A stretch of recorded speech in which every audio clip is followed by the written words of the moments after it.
A sua é plural, a sua é digital. A sua é plural, a sua é digital. Muito mais saúde. Oferecimento Dentec Odontologia Digital. Aqui queremos ver você sorrindo, sempre.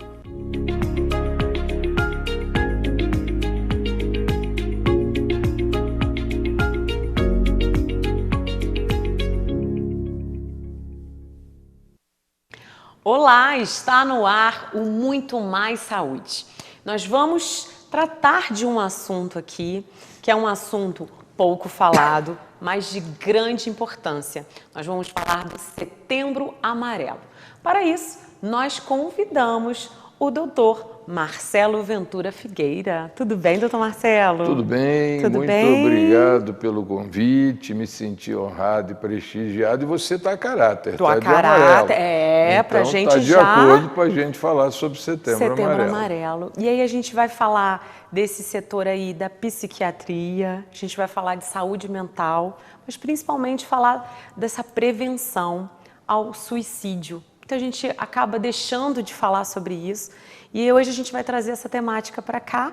E a primeira pergunta é o que motivou a criação aí do Setembro Amarelo e esse movimento para conscientizar as pessoas sobre, né, a prevenção ao suicídio?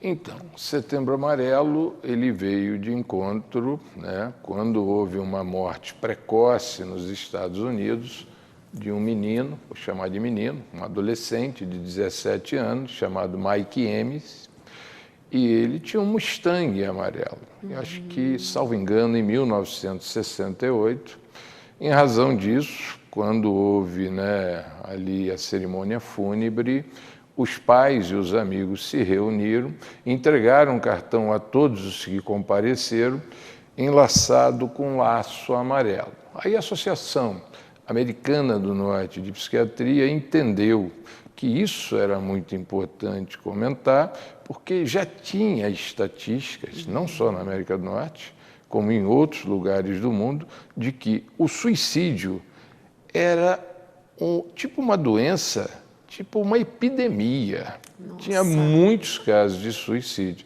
Então resolveu-se tocar na ferida e alertar as pessoas no sentido de prevenção. Muito bem.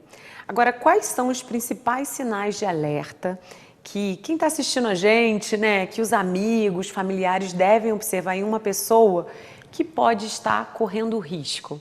Né? Como psiquiatra, existe algum alerta que a gente possa deixar para as pessoas? São vários os alertas. Normalmente, os pacientes que têm a intenção ou mesmo que concretizam o auto-homicídio ou suicídio, eles costumam sinalizar. Tem um ditado popular que diz que cachorro que ladra não morde. No suicídio, ao contrário. Eles sempre informam ou deixam sinais ou largam indícios de que querem tirar a sua vida. Porque o sofrimento é muito grande. E isso está voltado muito para uma angústia existencial, que a gente chama de disforia, dísforos do grego, uma angústia. Normalmente eles relatam uma dor que ocorre, citam essa região aqui do tórax, onde se encontra o mediastino, o coração, o esôfago, essa região que tem no tórax, pulmão, e dizem que a dor é muito grande. E quando tentam suicídio, ou até mesmo conseguem completar o ato, lamentavelmente, eles não têm interesse nenhum em tirar a própria vida. Eles erram na dosagem e na mão.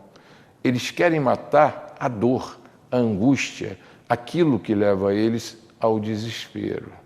E é muito doloroso. Eu sou psiquiatra há alguns anos, eu tenho uma formação abrangente em medicina.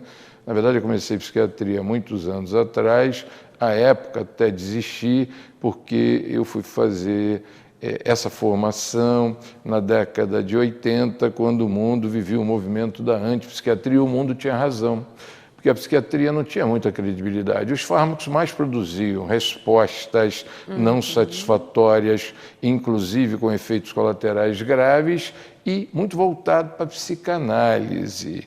Então, acabei que me decepcionei um pouco e me voltei para outras áreas da medicina. Quando a psiquiatria ela melhorou do ponto de vista farmacológico, do entendimento da dinâmica dos pacientes, aí eu voltei a me interessar e voltei a fazer psiquiatria.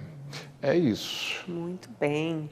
Agora, como nós podemos diferenciar uma tristeza passageira de uma depressão ou outra condição mental mais grave? Então, muito inteligente sua pergunta. Porque tristeza é um estado de modulação afetiva, onde a gente tem uma modulação no sentido de que demonstremos, né, uma coisa que não está indo bem através de como nos conduzimos, e as pessoas percebem claramente que é uma tristeza. A dificuldade é diferenciar de uma depressão. A depressão, pela Associação Americana do Norte de Psiquiatria, pela Associação Brasileira de Psiquiatria, ela tem que ter 14 dias de uma tristeza continuada, debilitante, que produz anedonia, ou seja, perda do prazer. É como se a sua energia vital tivesse em estado de esgotamento, o indivíduo não tem mais vontade de fazer coisas, quando ele deita na cama ele tem dificuldade de querer levantar, às vezes ele relata, parece que tem um peso de 1 tonelada me dificultando levantar. É um indivíduo que sempre cuidou, por exemplo, da sua higiene pessoal, ele passa a não ter interesse em tomar banho, que não tenha interesse. A tristeza é tão grande, a tristeza da depressão é uma tristeza magnificada como se você visse numa lente de aumento. E a depressão é um estado mórbido, mais grave, né, que é mais complexo de se tratar quando estabelecida. E durante muito tempo as pessoas não conseguiam nomear a depressão como uma doença, né, doutor Marcelo? Eu próprio, vou confessar, muitas das vezes que tratei de pacientes, eu trabalhava na Santa Casa de Misericórdia, pela Pontifícia Universidade Católica do Rio, fui médico psiquiatra no Centro Psiquiátrico do Rio de Janeiro, no Instituto Felipe Pinel, passei um tempo no Instituto de Psiquiatria da Universidade do Brasil, da UFRJ. Eu tinha uma certa dificuldade de entender a depressão como uma doença. Muitas das vezes eu achava que era uma falta de recurso emocional que o indivíduo tinha para reagir. Eu precisei passar uma vez por um processo depressivo único da minha vida para entender que aquilo era uma coisa muito séria. Uma coisa é o que você lê nos guidelines e outra coisa é que você experimenta. E mais importante, para sedimentar da importância da depressão, vou usar um termo que não se aplica, nada melhor do que ter a depressão para sentir na pele tudo aquilo que você vê e de repente você não crê muito que aquele paciente padecente de uma doença mental possa estar passando por aquilo. E posso te garantir, a depressão é uma doença das mais graves que eu tenha conhecimento. Nossa, isso é super importante da gente falar, porque às vezes alguém que está assistindo a gente tem esse diagnóstico da depressão, né, e fala, mas eu estou doente mesmo? Isso é uma doença? As outras pessoas não estão conseguindo entender, né, esse momento. Então é muito importante a gente validar também, né, para esse indivíduo que existe sim e que existem caminhos também, existem tratamentos, né, para que isso seja resolvido, não é verdade? Se você me permite, nós temos vários tipos de depressão. Hoje todo mundo fala de CID-11, todo mundo fala do DSM-5-TR, da American Psychiatric Association, e se esquecem que o DSM-5-TR é da Associação Americana do Norte de Psiquiatria. Nós estamos no Brasil. E nós estamos sob a égide do CID-10. Então, hoje se trata de um diagnóstico dimensional, mas, na verdade, é muito mais importante você analisar do ponto de vista transversal, analisando vários fatores, né? A nosologia psiquiátrica propriamente dito, o eixo 2, os tipos de personalidade, transtorno de personalidade, né? Transtornos invasivos e pervasivos do desenvolvimento, no eixo 3, comorbidade clínica. Muitas das doenças mentais / psiquiátricas, elas têm origem em uma nosologia clínica, endocrinológica, por exemplo, um mau funcionamento da glândula tireoide, algum problema, por exemplo, na adrenal. Então, há que se investigar. E o eixo 4, há mais ou menos 150, 200 anos atrás, dois filósofos fundaram a sociologia, Émile Durkheim e Auguste Comte, e informaram que o ser humano é gregário. Então, o conceito de gregariedade ele foi incorporado à psiquiatria. O indivíduo que tem dificuldade de relacionamento interpessoal, em tese, ele tem um transtorno, qualquer que seja, mental. E o eixo 5 serve para definir se o indivíduo deve ou não ser tratado em razão das interpretações multifatoriais. Ok. Agora, existem estratégias e recursos, né, para que a gente possa falar sobre a prevenção aí, né, a promoção, na verdade, da saúde mental e a prevenção ao suicídio, já que nós estamos nesse mês, né, tão importante. Então, existem estratégias e recursos? Quais seriam? Então, é muito importante tocar na ferida. Qualquer pessoa, inclusive quem vos fala, pode ter ideação suicida. Depende daquilo que se suporta como estressor. Então, se fala muito em resiliência e se compreende pouco sobre resiliência. A resiliência, ela vem da termodinâmica. É a capacidade de um metal suportar grandes temperaturas e pressões e não deformar. Transportando isso para a psique, do grego alma, consciência, é aquilo que a gente suporta de estresse e que a gente não vai produzir doença, não vai adoecer. Então, é muito importante que nos conheçamos e saibamos, eu só posso ir até aqui. Até aqui é meu limite. Depois eu posso adoecer. Muito bem. Mas a psiquiatria, como toda a medicina, ela trabalha com fatores epidemiológicos. Então, existem doenças que são prevalentes em determinadas épocas de vida, onde você tem um grau de prevalência maior. E o grande problema da psiquiatria não está no campo das neuroses. Aí qualquer um trata, não precisa nem ser psiquiatra. O que diferencia um bom psiquiatra é entender de psicose. Entender de psicose tem que entender de neurologia, tem que entender de neurofisiologia, neuropatologia, circuito cerebral, neurotransmissores, regularização desses neurotransmissores, não se esquecendo da psicodinâmica. Todos nós temos traumas emocionais, isso tudo é muito importante, e não se esquecendo da espiritualidade.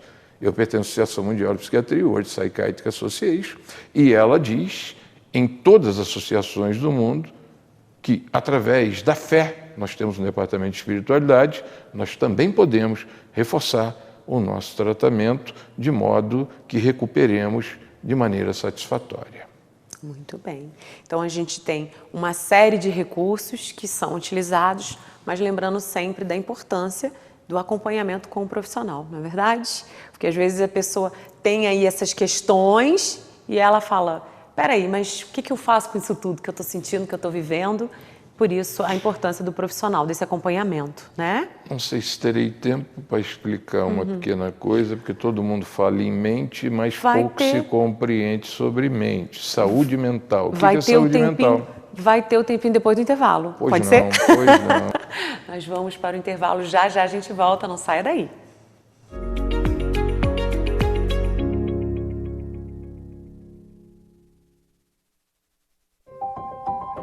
Conheça a Dentec, uma clínica conceito em odontologia digital. Tratamentos mais rápidos e precisos, equipamentos de última geração, um laboratório próprio de prótese dentária, diversas especialidades em um só lugar, trabalhando juntas para cuidar da sua saúde bucal e garantir sorrisos mais bonitos para você.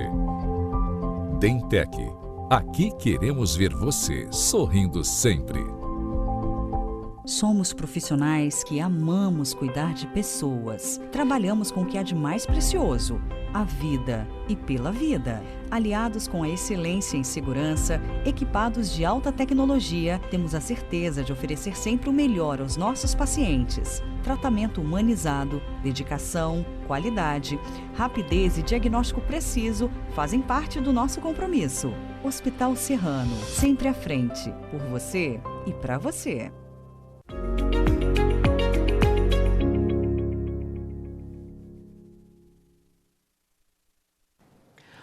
Voltamos do intervalo e agora sim, doutor Marcelo, temos mais tempo. Que bom. Que bom para a gente falar aí dessa questão, né? O senhor falou assim, tenho tempo, posso falar? Agora pode falar, fica à vontade. Então, todo mundo fala em saúde mental, mas tem pouca compreensão do que seja a mente. Existe o indivíduo que, do ponto de vista materialista,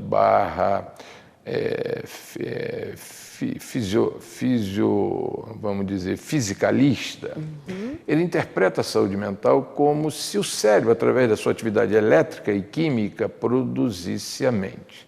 Isso está errado? Não. Para os materialistas, não. Mas, na verdade, é muito mais do que isso, porque a psiquiatria vem do grego psique, psique é alma. Alma é um construto que antecipa a matéria, o tecido cerebral, que é muito importante no funcionamento e na coordenação de todo o nosso organismo humano, mas nós temos a psique, a alma. Então, o que seria a mente? A mente seria o link entre essa parte anímica que motiva, que serve de mola para que o cérebro funcione corretamente do ponto de vista elétrico e químico. Então, a visão, ela é uma visão material e, ao mesmo tempo, anímica, como o próprio termo psiquiatria fala, né? Psiquiatria, como eu te disse, o termo psiquiatria, no meu modo de entendimento, está um tanto quanto errado, porque, na verdade, quando o médico trata farmacologicamente, por exemplo, de uma depressão, ele não trata da alma, ele está tratando do tecido cerebral, dos circuitos cerebrais alterados e regularizando os neurotransmissores que, porventura... Arrumando ali essa casa. Arrumando essa parte que coordena todo o funcionamento do organismo como um todo. Muito bem. Agora, como o estigma associado às doenças mentais ainda impacta a busca por ajuda? Né? Muita gente pensa, será que vou procurar um psiquiatra, vou procurar uma terapia? Muita gente ainda tem aí esse estigma, né? Por ter, tem uma doença mental. Como é que isso impacta, né? O estigma é algo deplorável. Então, eu tenho que falar, sou presidente da minha associação, professor Antônio Geraldo, da Associação Brasileira de Psiquiatria, que lançou uma campanha anti-estigma e conseguiu, no Congresso Nacional, criminalizar a produção do estigma. Nós não temos o direito de apontar o dedo para um cidadão ou uma pessoa que tem um problema de ordem psiquiátrica. Isso é uma nosologia que pode ocorrer em qualquer pessoa, inclusive com quem vos fala. O psiquiatra só está do lado de cada mesa, Sim. Mas em algum momento ele poderá estar do outro lado com algum problema psiquiátrico e poderá procurar um outro colega para se tratar. Entendi. E os transtornos psiquiátricos não têm nada diferente de outras áreas da medicina. Como eu disse, pode ser comórbidos. Se são comórbidos, não são originários da psique, são originários de outros órgãos ou sistemas que não estejam funcionando bem e que levam a sintomas psiquiátricos. E, por óbvio, eu não vou tratar com fármacos que tratam primariamente da psiquiatria, e sim regularizar o órgão que está desfuncionalizado para que ele passe a funcionar de modo que você, que apresenta algum transtorno claramente mental, resolva esse problema tratando, por exemplo, da tireoide, da suprarrenal, do sistema hipotálamo hipofisário, quer dizer, são vários órgãos que alterados podem trazer sintomas como se você pudesse ter, talvez, esquizofrenia ou um transtorno depressivo, mas não é originário do tecido cerebral e nem da psique, é originário de um órgão que está desmodulado. Por isso a importância de procurar.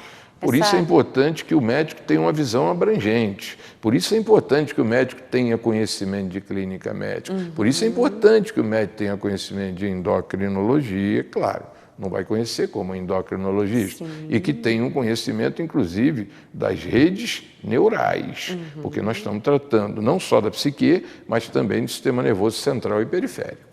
Entendi. Então, é importante, né, essa avaliação médica, mas é muito, muito importante para você que está em casa prestar atenção que qualquer alteração é necessário procurar um especialista, procurar um médico, trocar, conversar, né, doutor Marcelo? Porque aí a gente fala do estigma, mas a gente também tem que encorajar quem está em casa a procurar essa ajuda, né? Entender que existe um caminho. Sempre existe um caminho. Agora, se não buscarmos ajuda, aí fica difícil, né? para todo mundo. Complica. É claro. Então a gente tira, né, esse apontamento realmente erradíssimo, né? Quando, né, se aponta e fala, né, tá no psiquiatra, tá na terapia, tá no psicólogo, e aí começam os termos que a gente já escutou muitas vezes, mas essa pessoa ela tem que falar assim, cara, estou procurando o meu bem, a minha saúde, né? Eu quero retomar, às vezes é isso, esse indivíduo ele quer retomar o trabalho, a família, as coisas que ele tinha prazer, né? E é muito importante que o médico saiba da sua posição. O médico não é o todo-poderoso. O médico é apenas um servidor a serviço da saúde. Okay. E é interessante que ele saiba que o importante não é o médico, é o paciente. E é muito importante que médico goste de gente que tenha empatia e que tenha compaixão. Compaixão não é pena. Compaixão é entender que a sua dor é importante e essa dor vai ser importante para mim. E é muito importante saber que o médico tem que ter um conhecimento médico, por óbvio, tem que estudar, mas o médico tem que entender que ele é apenas um agente de cura. Ele tem que entender que sem o apoio, aí a visão é minha. No meu caso, eu sempre peço apoio da espiritualidade superior dentro da minha crença teísta para que possa melhorar minha capacidade interpretativa, melhorar minha capacidade de intuir, de entender a sua dinâmica, tá? E sempre peço ao paciente, se porventura você melhorar ou curar, não me agradeça, agradeça a Deus, porque Ele me usou para poder te curar. Não creio, percepção minha, que o médico tenha capacidade de cura. A cura só é factível a quem tem e que sabe como uma vida é feita. O médico, no máximo, sabe de todas as fases embrionárias, embriológicas, como é feito. Mas a energia que vai fazer com que isso ocorra, nós não sabemos. Doutor Marcelo, qual é o papel das redes sociais no contexto do Setembro Amarelo? Elas podem ajudar ou prejudicar na prevenção e conscientização? Sempre vai ajudar. A minha crítica ao Setembro Amarelo é que não deveria ser Setembro Amarelo. Deveria ser de janeiro a dezembro amarelos. Todo dia é dia da gente falar sobre esse assunto. Todo dia é dia de falar. As pessoas precisam ouvir. Geralmente a gente busca muita informação às vezes na rede social. É importante falar que é interessante que você saiba onde você está buscando essa informação. É muito importante isso. E claro, né, a gente está falando mesmo da sociedade, né, desse convívio, onde existem as críticas. Às vezes a pessoa vai lá, vai colocar uma foto, vem aquele monte de crítica e ela utiliza aquilo, a pessoa já está com essa tristeza, acaba, né, pesando um pouco mais. Então, nesse sentido, a gente entende que atrapalha, mas se nós estivermos advertidos, né, eu falo que quando a gente é um sujeito advertido, a gente está ali em terapia, a gente se conhece, né? Como a gente falou aqui no início, né? Quando o senhor falou assim, é muito importante que a gente se conheça para saber o nosso limite, né? Então, quando você é um sujeito divertido, você já entende, isso aqui não me pertence, então não vai me fazer mal, não vai, né, alterar aí a minha forma de encarar a vida, né? Que a gente está aqui nesse programa falando sobre vida, né, gente? Então devemos também deixar claro que não cabe somente ao médico a intervenção. Eu acho que hoje nós vivemos uma situação de interação. Eu valorizo muito os psicólogos, são meus companheiros. Eu sempre oriento que o paciente deva ser tratado do ponto de vista psicológico, /psicoterapia, nas diversas modalidades, porque são 3 as formas de intervenção. A neuropsicofarmacologia é o que eu gosto de fazer. Eu sou um médico organicista, mas não deixo de crer que o indivíduo pode ser portador de traumas. Todos nós temos traumas em várias fases da vida. Essa questão da psicodinâmica, da interpretação dos problemas, em que fase ocorreu e que tipo de respostas podem ter, eu passo para os colegas psicólogos. E não devemos também deixar de pensar na espiritualidade. Nós temos um departamento de espiritualidade da psiquiatria, onde se fala que a fé é o firme propósito, convicção daquilo que você não prova, mas você tem certeza subjetiva do resultado pretendido. E os trabalhos apontam na direção que, quando você faz exames, a imunidade desse indivíduo está melhor. Se você faz um imageamento cerebral através de ressonância nuclear magnética funcional, você vai ver várias áreas do cérebro funcionando quando você se encontra em oração, aumentando o aporte sanguíneo de glicose para nutrir essas células. Por exemplo, o giro do cíngulo, a região do córtex pré-frontal dorsolateral, que é responsável pela cognição, foco, atenção, planejamento, a região do córtex ventromedial, que melhora o afeto positivo, a região, por exemplo, da amígdala, não da amígdala, região faringiana, a amígdala, região mesoventral proximal do lobo temporal, regiões paralímbicas, que são muito importantes nas fobias. Então, quando você aumenta também o efluxo de sangue na região occipital, na região da pineal, que fica no esplênio do corpo caloso, você melhora essa concentração, aumenta o aporte sanguíneo e a resposta que se vai ter é fantástica. O indivíduo melhora importantemente e, se não tiver adoecido, tem muita dificuldade de adoecimento. Olha, que ótimo. Muito maravilhoso, né? Eu falo que nós somos assim uma caixinha, né? Com são várias gavetas, são várias nuances, e é muito importante que o médico... Então não é só o médico. Não é só o médico, muito bem. É o psicólogo, é o indivíduo que orienta, é o indivíduo que acolhe, dá o ombro, é o indivíduo que abraça quem está sofrendo. Quer dizer, nós temos que ter um exercício de humanidade, supera a medicina, muito maior do que a medicina. O médico é um simples servidor que está, por óbvio... Que vai pegar na sua mão ali junto nessa travessia, né? Sim. É interessante buscar um médico, mas também não deixa de ser interessante... Cuidar de todas as áreas. Todas as áreas. Todas são importantes. E no final a gente resume esse programa de hoje como um programa que a gente falou sobre saúde, né? A gente fala do Setembro Amarelo como prevenção, mas é necessário que a gente fale aí, né, da saúde, quanto é importante a gente cuidar desse bem tão precioso que nós temos. Agora, doutor Marcelo, quem está em casa nos assistindo quer saber como faz para te encontrar, para agendar uma consulta, para tirar alguma dúvida? Então, eu trabalho ali na Ladeira Roubadei, número 2, para quem não sabe, quem vai em direção Unimed, ali no Bico da Água você tem a Justiça Federal. Em frente à Justiça Federal tem uma ladeira. É a primeira porta à direita. É uma porta que abre através de comando de... Bom, está me faltando o termo para...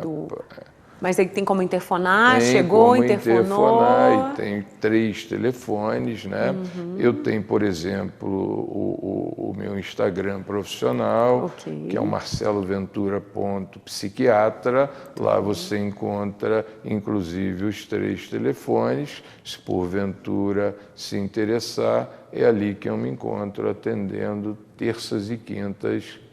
E é um prazer atender os que procuram. Mas existem outros psiquiatras e muitos psiquiatras de qualidade na cidade. Doutor Marcelo, muito obrigada. A gente fala que quando o profissional aceita esse convite, senta aqui, bate um papo com a gente acaba levando informação para quem está lá do outro lado, né? Informação é fundamental. É fundamental. Muito obrigada por participar desse programa aqui. Eu que agradeço. Até a próxima. Se Deus quiser. Gente, bom demais a gente pegar um tema tão importante como o Setembro Amarelo, transformar ele num programa que fala sobre saúde, sobre cuidado, sobre amizade, sobre família. Enfim, essa é a nossa missão por aqui. Vamos ficando por aqui. Até o próximo Muito Mais Saúde.